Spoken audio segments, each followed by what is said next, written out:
This house was a federal house, and I had always wanted a Regency house. And so when I finally found this house, the architect, William Baker, and I designed it to be a Regency house because it needed complete renovation, and we added on. By not tearing down the original structure that was in 1929, you keep the fabric and pattern of a neighborhood. And one of the things that evolved from doing a renovation, the house ended up not being as classical. And in the end, it was the best thing because as a designer, I could then do random things in each room and end up really showing my style.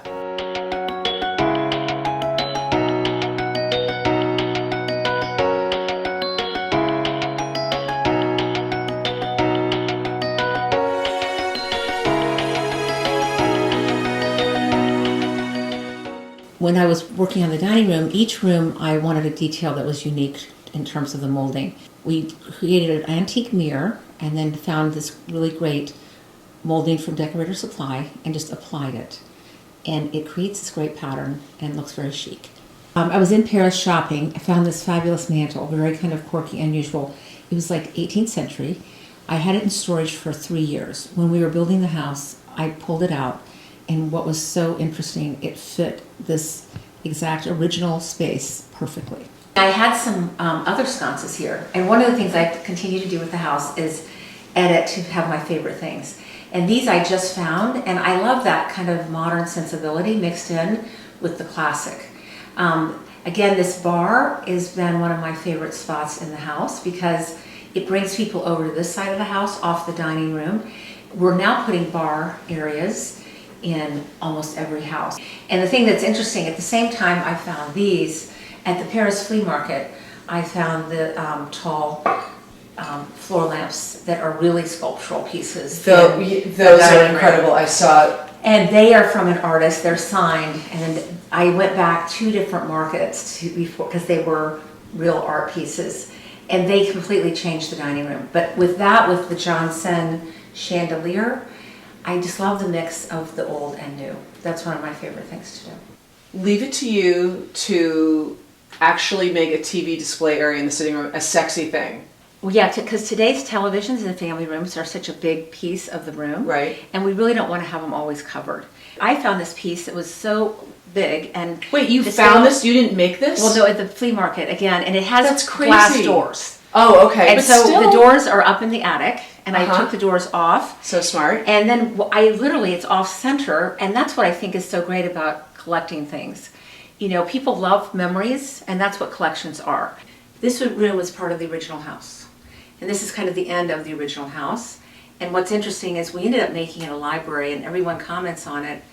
It is one of the favorite spaces because we built the TV into the cabinets and left it open, but it really has no windows. So what we ended up doing here, there's a transition now to where we added on to the house. And what's interesting is, I'm going through these favorite photographs of Paris. This is a hidden door. Oh, I love that, how you disguised it further by putting a photograph on it. Oh my gosh, is this like your little office nook? This is incredible. Yeah, and this is where we do not have to put things away. But we also had made a trip to Kenya a number of times, and we hung all of our photographs and objects. Whenever I work with my clients on their projects, I encourage them to collect whatever is meaningful for them. The biggest thing to do is put them in one place altogether, rather than spread them throughout a home or a room. They look much more unique, special, and again, we can make that composition. But it also reflects and reminds them of a memory or a place or when they actually bought that piece.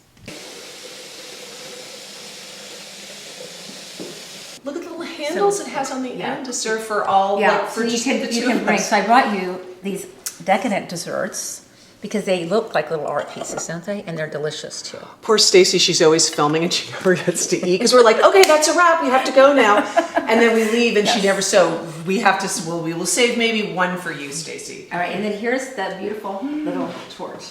Can I just say, having only been here for a couple of hours already, I so remark on how incredibly organized this house is, but not in a kind of stiff-lipped anal way. It's just, it's so gracious and thoughtful, and everywhere you look, all the details, and everything is in hand, and everything is just clearly just arranged, because I can tell that you really enjoy it and that you use everything. And Yeah, I think as a designer, what the thing that people love, what you want to do is really live in the house.